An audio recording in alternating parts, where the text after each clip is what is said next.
They have taken their rabbis and monks as lords. Wow, I think this is the worst and the most misleading interpretation of the Holy Quran I have ever seen. This man here is trying to say that he knows how to speak Arabic, so therefore he knows the interpretation of the Holy Quran. He sees this translation of the Quran here as wrong, that he knows the actual translation of the Quran. No one can tell him the interpretation of the Quran because he knows how to speak Arabic. He's trying to say that the translation of the verse of the Quran which says اتخذوا أحبارهم ورهبانهم أربابا من دون الله والمسيح ابن مريم. He's trying to say that the translation of this verse says the Christians took their rabbis and their monks as their Lord instead of Allah and Messiah, the son of Mary. And this translation is very, very wrong, because if you take it this way, which means you're trying to say that the Christians took their rabbis and their monks as their Lord instead of Allah and the Messiah. This is very wrong, because instead of interpreting the Holy Quran in the correct way, he is interpreting it word to word just the way he understands Arabic. And this is what happens if someone thinks he knows how to speak Arabic and he didn't learn the Arabic literature. This is why it is very important for you to learn the Arabic literature, which are the Sarf and Nahu, before you start interpreting the Holy Quran. Because if he would have learned the Nahu of Arabic, he wouldn't have been making this mistake. He wouldn't have translated it word to word. He will have known the rules guiding the translation of Arabic into any other language.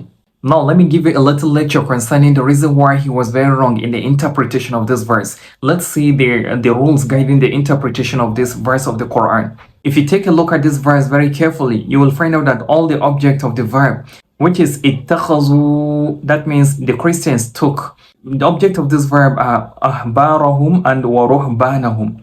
This are the verb, and if you take a look at it, you will find out that it has fatha at the end of the object, which is ahbarahum. Ra, that ra is the fatha I'm talking about. And then waruhbanahum, that natu is also fatha. Okay, waruhbanahum and ahbarahum.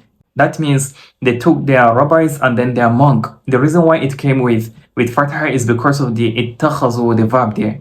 So we should take note of this fatha that is on the object of the verb. So if we move a little further, we'll find a preposition there, which is min duni.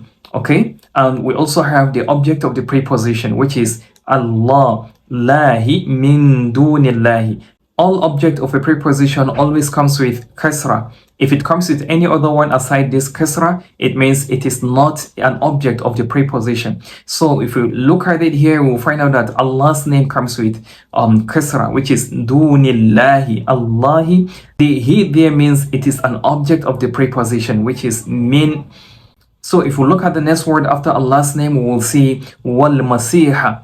Wal masiha, which means it's another object, but object of what? Is it object of the preposition or object of the verb? So let's see. Masiha, it also has fatha, which means it's not an object of the preposition, because if it's an object of the preposition, it will have been wal masihi.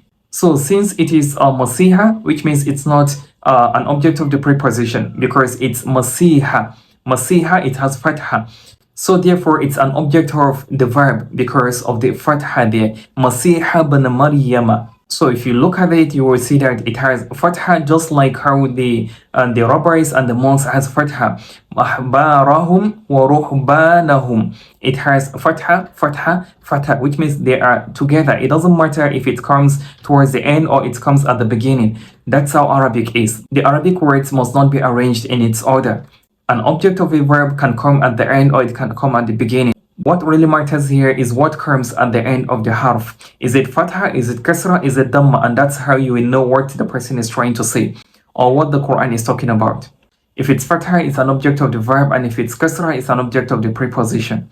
And this is why if you check any of the Quranic translation of this particular verse, all of them are saying the same thing. And you can't say that they are all doing the same mistake at the same time. Like if you check this translation of this particular verse, it says, they have taken their rabbis and monks as well as Messiah, the son of Mary, as lords beside Allah.